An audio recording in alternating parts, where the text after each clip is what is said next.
No, I don't think you have. Assalamu alaikum. So while you do that, welcome everybody. It's Barefoot Institute. My name is Henrietta Savati, and I'm sitting here with my husband, Ajmal Masroor, on our first show of 2022.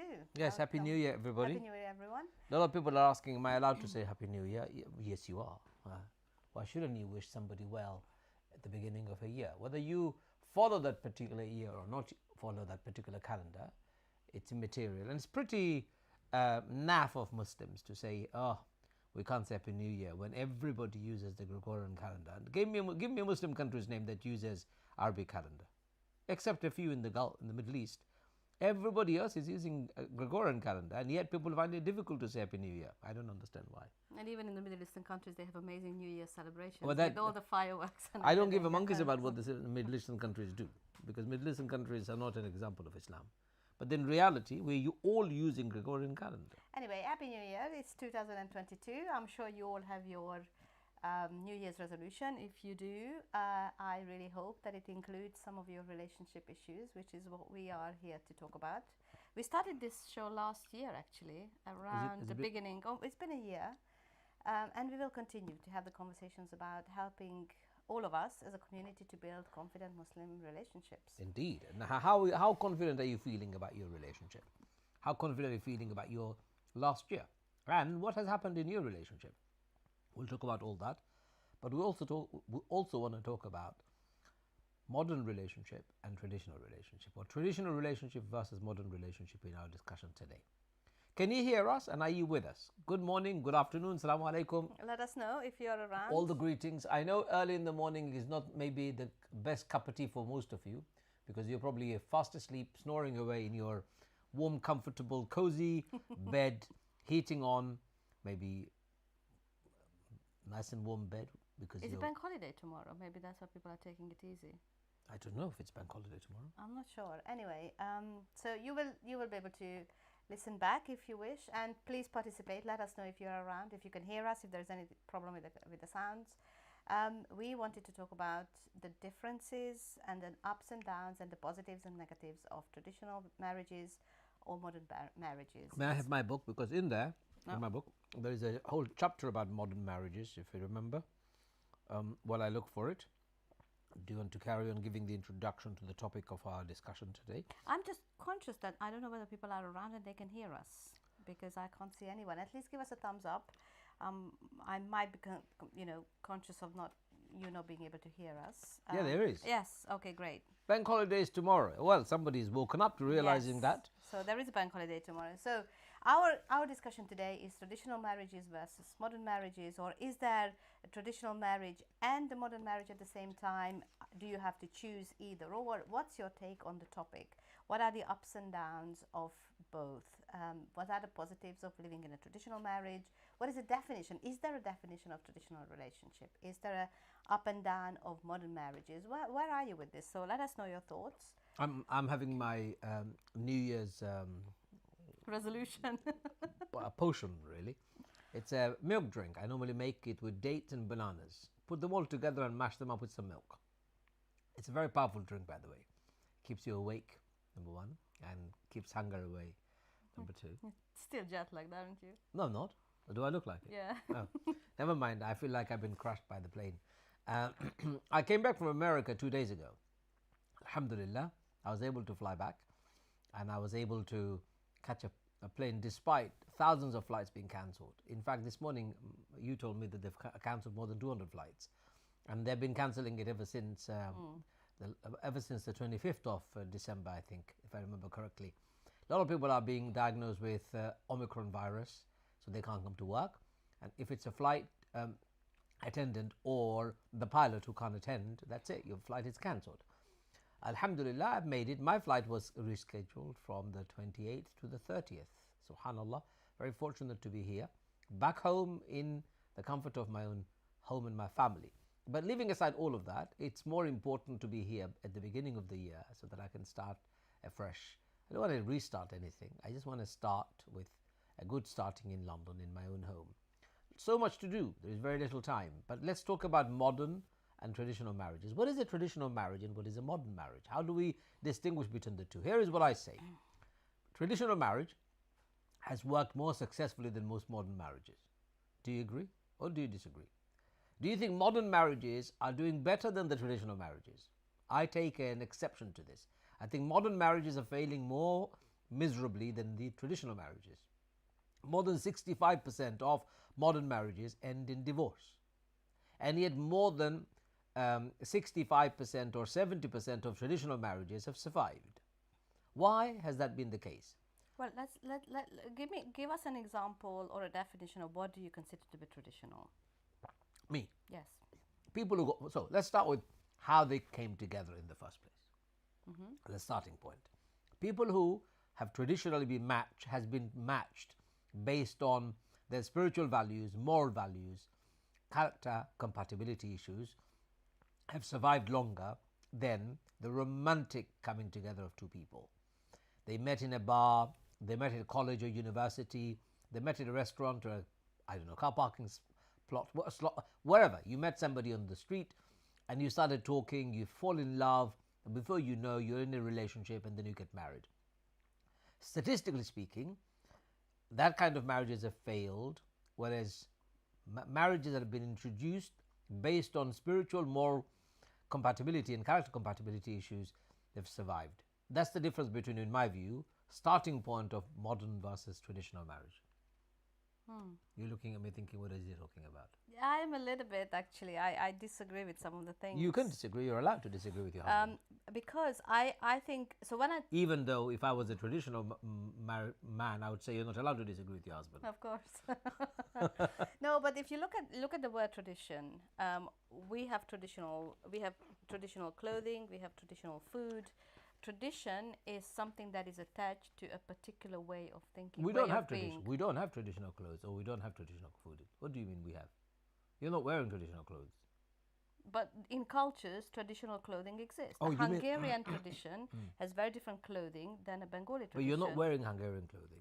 I'm not wearing Bengali clothing. I'm not talking about it, but in definition, traditional clothing exists, traditional food exists. When someone asks you what is your traditional food, you will be able to say this is what tradition means. Now, in terms of marriage, what is a traditional marriage? Is it attached to a particular culture? No. This is my question, because I think Islamic culture does have traditions which are, and we are talking about Islamic tradition, or are we talking about traditions of different cultures? No, my reference is tradition. When we say the tradition of the Prophet, we're talking about the culture of the Prophet. When we're talking about the tradition of a people, we're talking about their culture. Culturally speaking, let's say old versus modern, in the sense of tradition being the older way of doing things, Right. modern is more contemporary. The word modern, this is what it implies. If you put it this way, the way people came together in the olden days versus the way people come together in the modern days. Modern day is flicking on a screen, you see somebody you like, you click, and you perhaps send them a message and you meet. This is not how it happened before. People were matched by third party most of the time, introduced by friends who thought before they introduced. They did the preliminary checks on each other before you had been thrust into the middle of a relationship. How do you know that the first person you meet, your heart is not going to skip a beat and think, okay, I'm going to fall in love with this person? Falling in love is involuntary. So I'm saying traditional way, which is the olden way of doing things, have been more sustainable when it comes to relationship than the more contemporary way of doing things, which is the modern one, because it isn't very sustainable. That's what I'm saying. Right. Does that make sense? Yeah, I mean, I can always throw in a curveball to say that. So what you are saying is that people never fell in love in the olden times. I didn't say that. Falling in love is wonderful, but that was not the norm of coming together. People did not fall in love first to come together. They came together on compatibility grounds and then fell in love. The way of falling in love is very important. The so-called concept of love, if you and I were to analyze it, love is in your head or in your heart. It's often associated with the heart. Head is disconnected. Whereas if you meet somebody on a more traditional or olden way, matched up by other people, it's more head involved. When you are going through a process of making such a decision, you should not be blinded by your emotion. You should be rationally thinking. And I believe that olden way has worked more sustainably than the modern way. I rest my case, Your Honor. Well, I wish it was that simple. So tell us where you are with this. Well, what is traditional for you? What is your definition of traditional relationship? Do you think traditional marriages work better than modern marriages? Because there's the other issue here is that a lot of people, we hear it all the time. In the old times, people had the same problems that what we have in the Of modern course times. they do. But they stuck up with it. They stayed for longer. They never exposed it. Therapy wasn't a big deal at the time. How did they manage? It was a community who was working and helping a couple to go through difficulties. It was, it takes a whole village to Bring up a bring child. up a child. And I think it went for relationships too, that there was a lot more community involved when it came to marital crisis, for example. Or let's look at spiritual traditions. Is that the Christians or Jewish communities, they had services in the synagogue, in the church, which was helping people to go through marital difficulties. They still exist even today. So the question here is, in my view, I don't think it's a question of which one is better or worse. It's not about comparison. I think there are pluses and minuses on both sides. And what are the things? And I thought about this. My mother asked me this morning, so what are you talking about today? I said, we are talking about tradition and modern marriage. And she said, well, you guys are doing both. So how are you going to talk about this? And I think it is really a good point for us to reflect on. What kind of marriage are you building? What kind of marriage are you part of? I'm actually, which elements are traditional and which elements are modern? I'm actually siding more traditional today.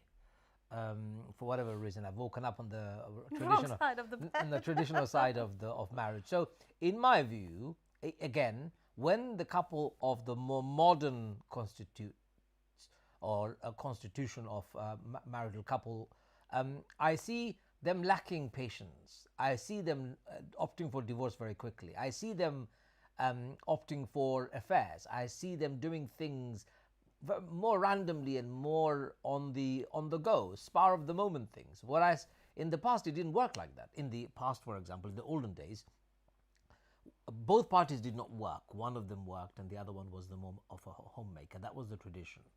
One of them was more dependent on the other. Both of them did not feel, yes, I am so independent, I could do what I like, you can go to hell, I'm gone. That was not the attitude. Today that is. Oh, I don't need you. Who needs a man? Who needs a woman? I can do what I want. Yes, I have a baby, so what? I'll look after it myself. I don't need you. Get lost. That kind of attitude in the scale in which I see didn't exist then. Perhaps your argument would be, well, it's better, isn't it, today? We have more freedom, we have more independence, we are better off. We are not better off. How are we better off? We're pressing more nuclear buttons. When I say nuclear buttons, I'm talking about the divorce button. We're running away from each other. We're not solving our problems. The smallest challenge, we're prepared to break our relationship. So I'm saying modern relationships are not working as well as the traditional one. I want somebody to prove me wrong. I don't think it's about proving you wrong, but I think it's for me, I don't believe that these things didn't happen in the past. People ran away. I had a grandmother. I have to tell you this story. My mother reminded me. My grandmother was living in a very traditional marriage. My grandfather was the breadwinner. She was looking after the house. She was looking after the kids. Very happy. Every now and then, when she got crazy, she took some pills. She wanted to kill herself. She ran up to the top of the attic. She was screaming and she said, I hate this family. I can't live with you anymore. And the doctor was called out. The doctor sat down with my grandmother. They sat on the top of the attic for a couple of hours. They talked and talked and talked. And then my grandmother gave all the problems and all the reasons why she should leave this marriage. After the conversation, she calmed down, came off the attic, and then carried on as if nothing happened. And there are people... It sounds incredibly familiar. Does it? I take after my grandmother. Incredibly familiar. Luckily, we don't have an attic, and luckily you don't take pills. But I hear this from you very often. I can't take it anymore. But no, but I think the people of the past had the same issues. They did the same thing. There are a number of cases where wives took the child and they left. There are a number of cases when husband cheated, left. I think it's the issue. I'm talking about is the scale, Hannah. I'm talking about the scale. The widespread availability of press the button and run wasn't there at that time. There was a lot more dependency. There was a lot more compassion, a lot more thought process that went through. Today, nobody thinks about these things. I'm going to kick him out. That's what they say. They call police on each other without even thinking twice. The traditional value system that kept a society together has eroded. Modern value system hasn't worked as well. That's my contention. I'm not saying some of these problems didn't exist. Of course they did. Argument, divorces, abuse existed. How they dealt with it was different. Anyway, let's read some messages people have written to us. Alam Ahmed says, Assalamu alaikum, bank holidays tomorrow. Thank you, Alam. Miri has put up both her thumb up for to the say sound. Thanks. yes. Arif Anwar says, Assalamu alaikum, brother Masroor from Houston. Well, I went to Detroit and New York and what's the other place? Buffalo. How did you see me in Houston? I wasn't in Houston. I would have loved to have gone to Texas. Inshallah, next time. Thank you for the message, Arif.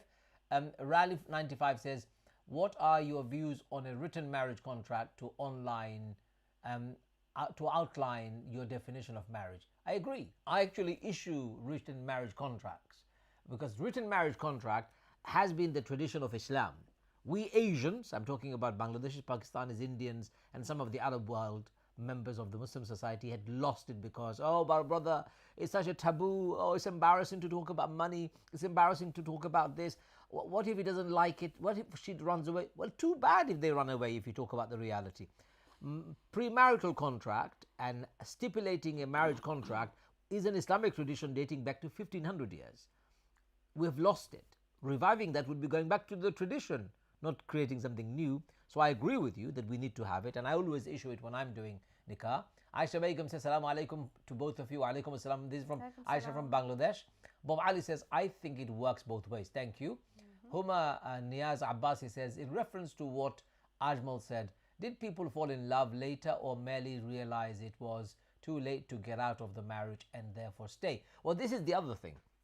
What you consider to be falling in love, in 80% of the cases don't exist. The idea of love, romantic love, as we have been brainwashed in believing, using Bollywood and Hollywood and Cinderella and this, that, and the other films and novels that we have read all our lives, in reality, they don't exist. What exists are the two people's relationship based on compassion, mercy, love, and kindness. You fuse them together and you live with the other person knowing that we have flaws and difficulties, but you allow those because you love and you have mercy, fuse together. What is love? I fell in love and I stayed and the others didn't fall in love. What does that really mean? Can you define me what love is? My love for my wife is that I look at my wife and I feel compassion towards her. I want to be her company. I want to be her companion. I want to share goodness and badness in our life together. I want to be next to her when she's going through ups and downs in her life. Not because I have an overwhelming romantic love where I see stars in my eyes. I'm so sorry. I don't mean to be rude, Hannah. But it really doesn't exist in my view. So the traditional concept of love is more sustainable because it comes in action.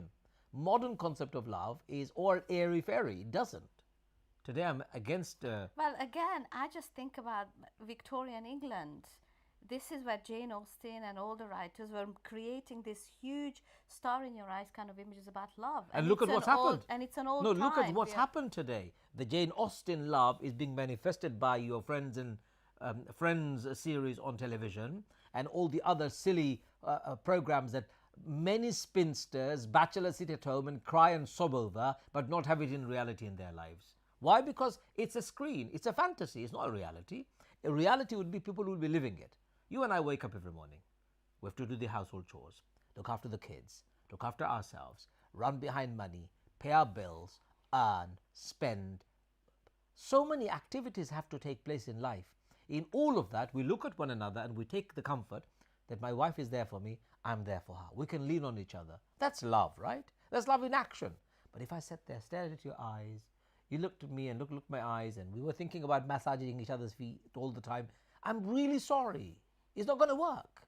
Walk in the rain, walk in the park together. Yeah, well, every now and then it's okay. But the reality is, I may not have the time to walk in the park with my wife. So the olden tradition of creating a stable family, dominating and taking priority over me sitting down with my wife and having a cup of tea, to me works better. You really are going for tradition, aren't you? Full swing out of railroading with the whole idea of tradition. I still believe that there is pluses and minuses for both sides. I think there are some really amazing things about traditional marriage, and some of it I love doing and creating it in my life as a way of tradition. And I think there are some great things about modernity. I think too. you are a traditional wife. want to choose. It's not. I know you are my wife, and I know you're a traditional wife, and I think it suits your personality to the T. Traditional T. Traditional tea. I honor a lot of things about tradition. I know you do. That's as a why I wife. said. And I love it. But it doesn't exclude that there are no things in modern relationships that I like. Well, maybe. Tell me. I do. Give No, me I an do. example of how you are a modern wife as opposed to a traditional wife. Give me an example. Well, I work. I am independent. I yes. am not financially completely decapitated. I can look after myself. If anything, God forbid, this is one of my philosophies, that if anything happens to you, I need to be able to look after myself. And I don't think that was a traditional view. Just looking at my own mother, looking at your parents, how they lived. Well, I don't think my father would have coped if my mother had died. But that's my point is that if anything happens to you, then I am capable of looking after myself. What drives me actually is that if anything happens to you, I need to make sure that I can feed my children, But I don't including think, myself. But I don't think I'm going to leave you destitute. No, that's not the point. The point is that that's a so-called modern notion in your way. No, it's a complementary way. Is that I'm not going to leave you destitute. I'm going to leave you in a very good position. I understand. That's a tradition on me, right? That's a tradition. No, I understand that. But the modern version of it, and if you look at the wives of the Prophet ﷺ, Khadija was a very successful businesswoman. But that's a tradition. When they got married. That's a tradition. How is that tradition? It is a tradition. I think she was a very modern woman, considered what was going on around her. She brought modernity and she took Islam, because Islam is both. Islam is tradition as well as modernity. Well, let's look at the... What do you think of that?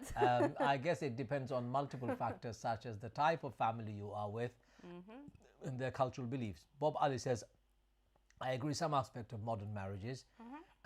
Raleigh says, depends. Dependence is love. Okay, true. Bob Ali says, but I guess traditional aspect is better as your partner has been through security checks. Okay. Alam Ahmed says, my nikah was conducted online instead of in person due to COVID restrictions. Reflecting on that, alhamdulillah, we both were happy to keep things simple and appreciate being able to have such an experience in this generation, whereas we could have had a grand wedding to please traditional and in some cases modern families on how much we spend and what luxuries we are advertising in a wedding venue. You see, Alam Ahmed, I like this point. In the olden days, in the modern days, if you compare the way the marriages are taking place, does tradition, Islamic tradition I'm talking about, demand you to have ostentatious, grand showpiece or showcase piece of marriage so that society will talk about how amazing your marriage was? Actually, it isn't. What did Prophet ﷺ say? The best marriages are the simplest marriages. The most blessed marriage is the simplest one. So here we go. We are talking about, I'm thinking about my own tradition, how in my culture we would get married. And I'm thinking about the big lavish Asian weddings where people worry more about what other people say in Pakistan or Bangladesh.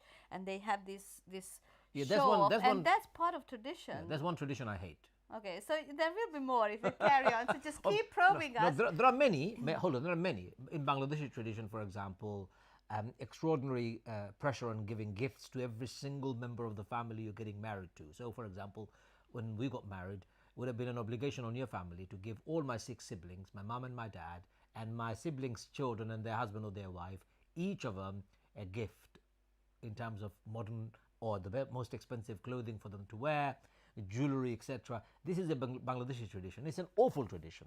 There's another tradition that I hate. The girls are expected to furnish the house of the groom or groom's family with new furniture, new bed, new television, new sofa. I hate that tradition. I think this is it's one of the worst traditions ever. It's the man's responsibility, as far as Islam is concerned, to house his wife. Why would the wife be obliged to give this kind of nonsense or this kind of pressure on the family to give gifts? Some marriages don't even take place because the wife's family can't afford it. It happens often in India, Bangladesh and Pakistan. An awful tradition that I hate, and I think it should be immediately cancelled, shunned, and condemned by everybody. There are other traditions I also hate. We can talk about that. So there are traditions. So there are things that I think there are. You're not so traditional. So well, anyway, maybe Samia has a selectively. very interesting point. She said, I think traditional marriage is tolerated bad behavior and abuse, and now we stand up for ourselves. Well, I in modern disagree with times. that. Why is that? Traditional marriages had more level of tolerance and patience. They did not necessarily stood up for bad behavior. What we now have is more knowledge about bad behavior, more awareness, and people are talking more about their family dysfunction or destructive behavior more openly. People didn't talk about it before. But of course, those who tolerated it, perhaps they did not know where they could go to solve that problem. They did not have a reporting system. They did not have domestic violence unit. They did not have domestic abuse unit. They did not have a telephone number or an email address or Barefoot Institute for that matter to refer to for marriage counseling. I agree that's more modern invention. I understand that. But in the modern time, I see more marriages ending in divorce. My husband booed at me. He's being verbally abusive. I had a couple. Husband booed at me. He shouted at me. I called the police on him. Hello, that's not what abuse is. Abuse is when somebody is physically, emotionally, verbally, sexually, economically, or spiritually inflicting harm on you deliberately to deride you, to control you, to change your behavior, to blackmail you, to force you, and it is impacting you psychologically or physically. That's when you constitute that to be an abuse. My wife shouting at me doesn't constitute abuse at all. Yes, verbally she should not be shouting at me, but she's a human being. She could lose her rag sometimes and she could shout at me. She could apologize. But if every time she shouted at me I called the police, my marriage would be in tatters. That's what people do nowadays. They call the police on each other the moment the smallest thing happens. So traditional value versus modern, I'm talking about behavior differences perhaps more than the tradition versus Well, modern. I think it's traditional value for respect is what you're talking about. And in modern marriages, we don't have that. That when we disagree, we can disagree with respect.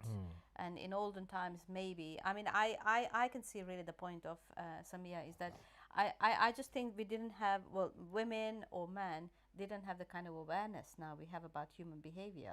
We were not engrossed in learning about human behavior. It's true. What we did is we just wanted to get on with our relationships, right, in the past. And there was, there's now so much available to learn, to study. You read books, you discuss, and these I'm and grateful. watch shows like ours on a regular basis. So for the kind of discussions, and I think it's a really important part of it, is that for us to understand the traditional values, we need to have some modern ways of learning about this, because otherwise we will just be stuck in the old ways of how people have been functioning in the past. I look at your own parents' marriage, look at my parents' marriage, as how they worked, things were never discussed. The kind of conversations we are having with our children around the table is nowhere near the kind of conversations we never participated when we were growing up. Yeah. Our parents never shared. It was haram to talk about these things. Yeah, common space. We didn't learn emotional fluency. We didn't learn emotional intelligence. We stumbled upon it when we started building our lives. I still remember when my mother was expecting with her last child, my younger sister. I had no idea. And how old were you? 14. Here we go. I had no idea that my mother was pregnant because it was not talked about. It's haram to talk about pregnancies. What? We don't talk about it. One day I got a news my father had taken my mother to hospital, and my neighbor told me, "Oh, do you know you had a sister?" What? How did that happen? That kind. Let's go talking about traditional. D. Ali Mohit says, I think in modern marriages the expectations are higher on both partners, and also people don't have that practice to make things work. Patience, sad really. That's also true. Expectations are much higher. I was going to say earlier on, one of the biggest pitfall of modern marriages is the nucleus family, the husband and wife, and that's the only two that are responsible for everything. The pressure, the expectation, I think that's just unmanageable. It is impossible for two people to survive without support, without help from everybody. For example, in our case, we've got your mum, my mother is around, my siblings are around, families are around to help and support when we need them. Not that I don't think it's to do with tradition or no, modernity. it does, because you said earlier on, in tradition, it took a village to bring up a child. In modern time, it's a house, you lock the door, an Englishman's or woman's house is their fortress, as they say. Nobody knows of anything else. The couple could be dying because of stress and tiredness and absolute havoc that's going on in their family. Nobody is there to support. Nobody is there to even know about it. Whereas in the ancient times, the neighbor would hear about it. The neighbor would be able to come in. That's gone from our modern times. The expectation that two people will make everything happen is a more modern reality, and that's one thing I don't like. I think that has caused so much a fissure, fracture in a relationship. What we need to do is create more social network, more interdependence with our neighborhood and our relatives, not interfering but being there and available to support us. That would work better than the modern one. My wife's expectation. I'm not saying yours. Generally speaking, my wife's expectation is that I will be her best friend. I'll be her mentor. I'll be her rock. I'll be her provider. I'll be the husband, the father. I'll be like a father figure to her. I'll be like everything that one man should be able to do. Is impossible. Impossible for one man to be able to play all of those roles. I need to be able to share some of that. And who do I share it with? If my social network doesn't exist, if my families are not around, and if I live in a small bubble of my own with my wife and myself, isolated from everybody else, it does not work. That's one of the reasons why a lot of people's marriages fail, because the focus is on that couple, and intense focus is on that couple. I'm still not convinced. You're not convinced? Okay. I'm not convinced about certain things, but I still stand by the fact that I think there are pluses and minuses on both sides. And one of the things about modernity is that it's, so when you look at the way modern life functions, the way we live, the nucleus family, technology, the way our social setting is, the way we live physically, you know, how our houses are designed, the towns and the places where we live, or the villages where we live.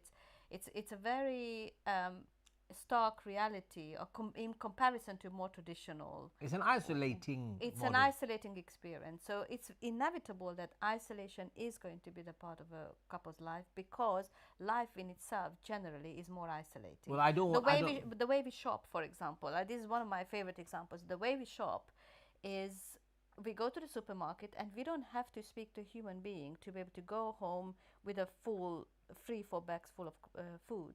It's startling to me that every single time I go to the supermarket, I go in, I do my shopping, pay with a card. I haven't seen a human being. You have, but you haven't spoken to them. I haven't spoken, but you know, people are going around busy with their own business. I come home and my shopping is done, which is why I love going to markets. But you're also now not needing to do that anymore. You can sit in front of your computer and you or can on order your phone, online. and you just tick a button without having to meet. Exactly. I believe going to a market used to be not just a functional experience, but it used to be a social experience. Get to know what's going on with your neighbor, who's getting married, who's not getting married. Get to know about what's going on Get in the news of the village. Everything. Absolutely. You have that giggle, you have that connection, you have a cup of tea with somebody, you visit every store, you know. I think that's what's missing. This modern way of living has the curse. And the biggest curse of modern way of living is the isolating experience, the loneliness it breeds, and more importantly, how it really divides human beings by social class, economic class, and even our ethnic and racial classes. So if you're black and African, you would go to a black and African market or supermarket. If you're Polish, you go to a Polish supermarket. If you're an Arab, you go to an Arab supermarket. If you're a Bengali, you go to a Bengali traditional shop. Not only are we dividing ourselves by the modern elements, but we're also dividing ourselves by our ethnicity, our color. I am really disliking this modern way of living, I'm afraid. The more I speak about it, the more I think about it, the more I dislike it. I think it's not the best way. In America, I've just come back. You don't get out of your car, Hannah. I know. I was so shocked when I went first time. Even if you go to the mosque, you drive to the mosque. And the mosque is just 2 streets away. You go to every shop. It's in a big shopping mall. And shopping mall is not a big experience. It's one shop you drive, next shop you drive, and next shop you drive. I hated it. I really hated that kind of very isolating, very self-centered, very much me culture. It's all about me, and I don't like that. I remember when I went for the first time, I was about 24, 25 years old, and I never forget the thing that we had to do something in the post office, and they took us in a car, and we did everything from the car in the post office. Literally gave our letters, and I was in Denver. I think I was there for about 3 weeks, and I mean, I could not believe that this is how people live. I could not find a coffee shop where I could go. I mean, those of you who are watching me from America, apologies, but I never had a good coffee in America. So I walked. You remember we went to New Mexico, and I walked 1.5 kilometers for a decent cup of coffee. Well, you'd be walking for 20 kilometers without finding a shop unless So you've got a car. now it is probably looking like this. So I think so that's definitely a downside of modernity. The upside to me about modern marriage is that we have got a lot more information available about relationships, which you didn't have, and we can't deny that fact. In the tradition, in olden times, that's the upside of modern information technology's advancement, and I think it's a good thing. But it doesn't mean that's how modern families are benefiting. A lot of no, but I think there is a benefit in that because more people are learning. Even at school, our children are being taught subjects that we never studied. They learn about I don't know what the name of it is, but they are doing this health and education or spiritual education or something they call it. So both kids are learning that. They are learning about relationships. They are learning about bullying. They are learning about abuse. While they're learning with the all of those- content, I don't agree with all the content, of course, because as Muslims we have got different takes on things. But at least there's an opening to learn about relationships in general. But do you know what they're not learning? They're not learning about moral values. They're being taught things in vacuum. No, They're I not- understand that. They're being taught these things, which is good, because again, this is a modern take. Modern take on problems. Let's talk about it superficially. Let the kids talk about it. So normalizing gender disparity, normalizing gender dysphoria, normalizing many of the things that we see overtaking the modern discussions, instead of having a value discussion, instead of actually discussing the meat on the bone type of a discussion. Let me talk about morality then. No, I don't want to talk about morality because morality would upset somebody else. So what if it's upset somebody else? I need to talk about morality. Human beings without morality are no different to animals. We're not animals. Let me read a few more messages. Saleh Amin says, Assalamu alaikum. My marriage was the traditional way. Alhamdulillah. I've been blessed with 30 years of marriage. MashaAllah. D. Ali Muhit says, been married over 10 years now. You did our nikah. D. Ali, well, MashaAllah. May Allah bless you and may Allah bless your family. Uzma Qazi says, in the reality of today, such that we are consumed by capitalist ways of being, that society is looking for quick fixes. Yeah, is the question. So is the reality of today such that we are I following a see. capitalist Yeah, model? absolutely. I think so. How can you really know and trust their family individual's intention? Sadly, I think we live in a sort of disposable world. I think we struggle to really have human values. I agree with you, Uzma Qazi, 100%. That this disposable world, this wash and go type of a culture, this capitalism, consumer culture is consuming human value and destroying our families like no tomorrow. It's all about capitalism. It's all about how big my house is, how manicured my garden is. It's all about what kind of car I have in my drive. It's all about what kind of dress my wife or I wear, my children, which school they go to. This ostentatious show-off lifestyle, manifestation of capitalism, is the destructive force in our society. I don't believe capitalism would survive if we brought compassion in capitalism. I was talking to a capitalist the other day, and I said, let's bring compassion in capitalism. He turned around and said, oh, capitalism would not exist. I said, that's precisely my point. Capitalism is devoid of compassion. And human society is not devoid of compassion. In fact, Allah describes Islamic marriages that which is recipient of love and compassion from Allah, mawadda and rahmah. So Uzma Qazi has got a good point, and I agree that this is what we need to really think about. Tom Reams, on the other hand, has written, traditional marriage Shall I read it? Go ahead. So traditional marriage for most, in reality, I see and hear, is protecting the patriarchy, the nonsense about women as possessions and family honor, etc. People putting up with cheats, beaters and abusers. So if modern is the opposite, and high expectations but compromise and patience at the same time, and equality and respect, then I will take modern every time for my daughter. Well, that is not necessarily true for the tradition or the modern, is it? Tom, you've generalized it just like I am. I'm generalizing here because I want you to participate. But truly and honestly, which part of Islamic tradition tolerates one beating up the other person or being abusive? Which one does? Rasulullah clearly condemned it. Which part of Islamic tradition says we should tolerate forced marriages? Which part of Islamic tradition tolerates husband and wife cheating on one another? Which one? None of Islam tolerates it. Some traditions of cultural or cultural values may have. My take on tradition is based on Islamic tradition. I'm talking about Islam. I'm talking about a non-nucleus family. I'm talking about a family that is driven by values. I'm talking about a family that is codependent rather than totally lost independence. I'm talking about creating a society that is more compassionate rather than self-centered. In the same way, I can live my contemporary modern life using Islamic traditional values. I can't see a problem with that. The problem with the modern traditional values is that it's not based on a philosophy that is as deep as embedded as Islam. It's not, unfortunately. It's very fickle. It's one thing today and something else tomorrow. I am for Islamic traditional values incorporated in our modern living. I don't subscribe to modern value system. Modern value system is too shallow for my good and for the society's good. I believe this to be true. I know you are very indifferent today, Hannah. No, I'm not indifferent at all. I just think tradition, what is the definition of tradition? Tradition means old.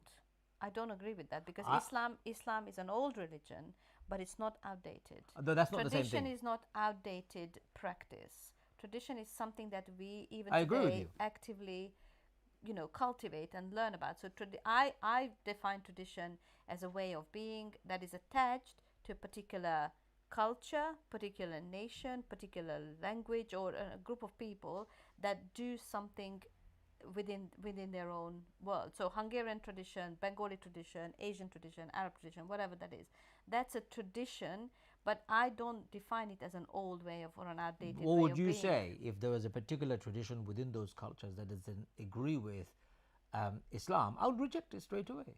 My take on tradition is it must be valued by Islamic values. How did Rasulullah suggest we live our life? Somebody may turn around and say, Prophet ﷺ came 1500 years ago. He's not modern, therefore it doesn't apply. Right. That's the danger of saying what we are saying. It is forever relevant, the Quran and the traditions of the Prophet. I need to incorporate that value system in my modern living. So, for example, in our family setup, we have a studio in our own house. Prophet ﷺ didn't suggest a studio. But Islam teaches creation of learning environment. Tool is not an important aspect. So we're using Islamic tradition of teaching, but we're using modern tool to deliver it. It's absolutely fine. But the essence is trust, truthfulness, love, compassion, forgiveness, discussion. These are Islamic values. These are traditional Islamic values. And when you reject them and embrace capitalism, selfishness, greed in the context of modernity, it's a problem. Believe you me, greed existed at the time of Prophet ﷺ because he condemned it in clear statements, and Allah condemns it in the Quran. What I'm saying is, when you give up on Islamic values and embrace what's the most contemporary trend, that's the problem. So the issue here is really to think about how do we define modernity, and philosophers and politicians and writers and authors and artists, they have been battling with this idea. Just like it's very difficult to define love, it's also quite complicated to define what is modernity. Where does it start? What are the symptoms? Yes. What are the signs of it? So we probably can't do that here. But the idea of modernity, I approach it in a way that it has some positives as many negatives in it, and it entails both. And I need to pick what fits into my traditional way of being or thinking, so I can choose the things that are supporting who I am, as opposed to doing something just because it's modern and it's flashy and it's different and it's a bit more contemporary. It's just like the way I like houses. I don't like modern design in a home. I don't like sleek, completely minimalist. My son does, he's completely different, but I like traditional homes with wooden floor, and I like reading corners, and I like bookshelves, and I like, I like that. I also like to create minimalist look using those traditional values. I'm a cottage person. I would like to live in a modern cottage. Well, so wooden floor, wooden bookshelves, minimalist, everything traditional, but minimalist in the modern ways. Actually, minimalism is not a modern concept. It is Islamic concept.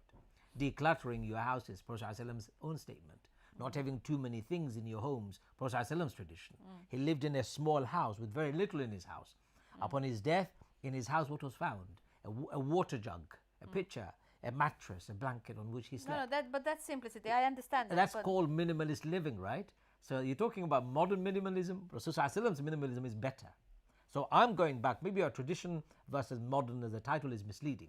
We should be talking about traditional, modern, or Islamic, or Islam, and then as a tradition and modernity. Fuse them together. Let's read a few more. Anyway, Uzma Kazi says, I know we're talking about marriage as opposed to weddings. However, I wonder if you could shed some light on the kinds of gifts that are gifted to a bride, daughter, by her parents. In the prophetic times, we are were pens given. Were pens given. Is this actually an ethnic cultural tradition rather than a religious one? What gifts you give isn't defined by a religious value or a traditional value. It's completely dependent on your taste and your likes and your dislikes. But what is un-Islamic is to expect a gift. My problem is when we expect a gift, either to give or to receive. Expectation of a gift is an Islamic value. If I'm going to a wedding, I can give cash, that's okay, modern value. At the time of Prophet ﷺ, cash didn't exist. I can give a pen if I like, not a problem. Give me as many pens as you love. I do. As many pens as you want to me, I would love them, especially fountain pens. So if anybody is thinking about giving me a gift, a fountain pen would be nice, inshallah. Here you are. I'm outlining it because you need to know what I like, right? But I don't expect you to give it to me. Not a problem. So gift is a personal taste. It's a take, and you need to ask the other person perhaps what they need. Islam doesn't inform it. What Islam informs is your attitude. Don't expect it. Don't expect to receive it. Don't expect to give it. You give from your heart. That's why it's called gift. In the modern tradition, expectation of the girl's family to give a gift to the groom's family is an awful concept. It's an awful expectation. In fact, it borders to haram expectation, because you're burdening somebody with a burden that they should not ever have. Mahar is an obligation on man to give to a woman. It's a woman's right, not the other way around. So, yes, gifts are okay as long as it's voluntary. Let's hear Alam Ahmed. I agree with the furniture tradition. I never understood it and hated the thought of replacing all my own furniture, which are new and in working conditions. This is a Bengali thing. Please, Bengalis, listen to this. It's a Hindu tradition. It's an un-Islamic tradition. It's a tradition that debilitates family. Please condemn it and stop it. So they actually, in the Hindu tradition, they have to give completely new set of furniture. Pots and pans, furniture, because the girl will bring with her all the things that she needs to make a home. That's a Hindu tradition. Right. Islam doesn't say that. Islam says the man must provide. So, traditional Bengalis, please listen to me again. Please stop it. This expectation that the girl's family will furnish your house is not only a stinky tradition, it's also a dubious one, because you can't be bothered to replace it. You are now expecting a daughter-in-law's family to replace it. Disgusting, really. It's really a disgusting habit. Get rid of it. I heard somebody was saying that we could just wait until our son is getting married, because the girl is going to bring more stuff anyway. Yeah, it's awful. Let's just wreck everything we have, and then when he gets married, it makes my blood boil and my stomach churn out of disgust. Please get rid of it as soon as you can. Look, good thing I didn't get married to a Bangladeshi family. I think you chose it. Unconsciously, you decided, well, I'm not going to do this. Because this is awful. The dawat, it's called dawat tradition. Oh my God, it's another pain that I have. Expectation that you'll go to every single uncle and auntie, or you invite them to your house and you will give them a gift and have a gift and eat. Oh man, just leave me alone. For a number of days, right? It's not even one event. It's weeks on. Leave me alone, please. This kind of expectation is unacceptable, un-Islamic, and it borders to haram behavior. Just get rid of them. Nothing to do with Islam. Right. A modern marriage does not. A modern marriage does not include a sizable financial dowry. Secular laws provided security in lieu, and traditional Islamic marriage includes a dowry and a mahar. So that's, I guess, is one of the differences that. Well, Islam says it's not security, by the way. Mahar is not a security. No. So I think this is something that I need to clarify. When I give a mahar to my wife, I'm not securing her against anything in the future. Future belongs to Allah. Security is given by Allah. My mahar is a commitment of my commitment to marriage and my wife's commitment to marriage. In my example, if my wife said to me, give me £5,000 for mahar, and if I negotiate that to £5,000, this is not a security against the future. What's going to buy £5,000 for her? A rent in a house in London is £2,000 a month. She's not going to be able to live for 2 months in any place with a £5,000 mahar. It is a commitment of my commitment to the contract, my wife's commitment to the contract. God forbid, if my wife was to initiate the divorce, that £5,000 I gave her, she would have to return it to me. And if I initiate a divorce, she keeps it. It's just a commitment to a contract. It is not security against anything. Shahanara Begum. Totally agree with your point about nuclear family units and the amount of pressure the couple faces. I think that is a significant part of the high divorce rates. Yes, correct. Rohi Ali, that's not true. People do shop around. I don't know what that shopping around. Don't know. Sure. Sultan Ahmad is saying. The supermarket example is a very good one. It has made antisocial to a certain extent, but more importantly, the modern day lifestyle is full of pressures just to survive. We find ourselves working our socks off just to make ends meet. We don't have time for anything else. Absolutely. You know, people are so busy just providing. And it can be very boring because I find sometimes life exhausting just to be able to provide. Where is my time? When I was flying from America, person sitting on the other side, luckily I had an aisle to myself, 3 seats. I was lying and sleeping. The other person on the other side said to me, what do you do for a living? So I said, I am actively seeking to retire. He goes, what? How old are you? I said, I'm 50. He goes, why do you want to retire so early? So I said, so I can enjoy life. If I work until 75 to be able to enjoy the earning that I have only for 5 more years and to die, what's the point?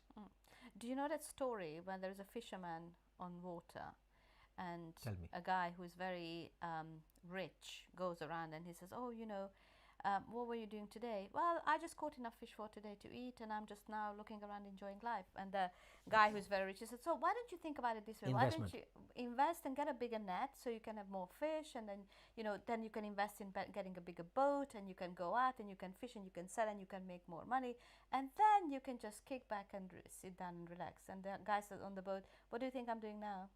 Yeah, absolutely. I don't need we just chase all the time. We are going to the next thing and the next thing and the next thing. The other day I took the kids to the market, the farmers market, which I like. I love going to markets. And there was something so special about, it's not the stuff that you buy there, it's just people mixing. I found a Hungarian store. They were doing one of those round things.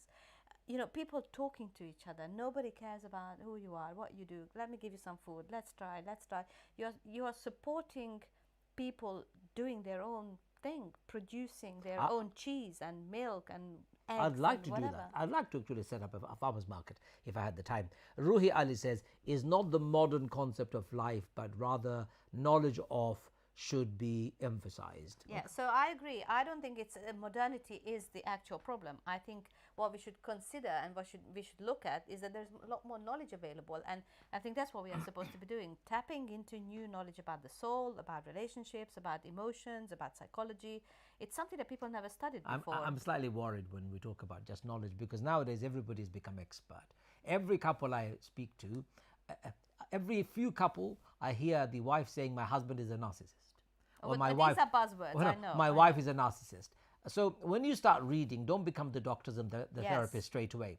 Gain knowledge for your own empowerment, for your own improvement, for your own development and growth, but you're not the doctor, not the therapist. Don't start diagnosing the problems and then saying to your husband, your wife, you're a narcissist, you are psychopath, you are this, you're that.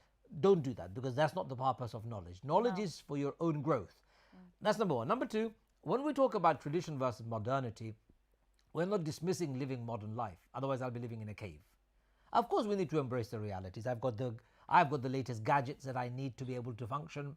We're using technology to be able to teach you and share our thoughts. We're using the best camera at home, lighting, all the rest of the stuff. We've got a house in which, in fact, I even invested in a robotic Hoover a couple of days ago, and my wife isn't very happy about it.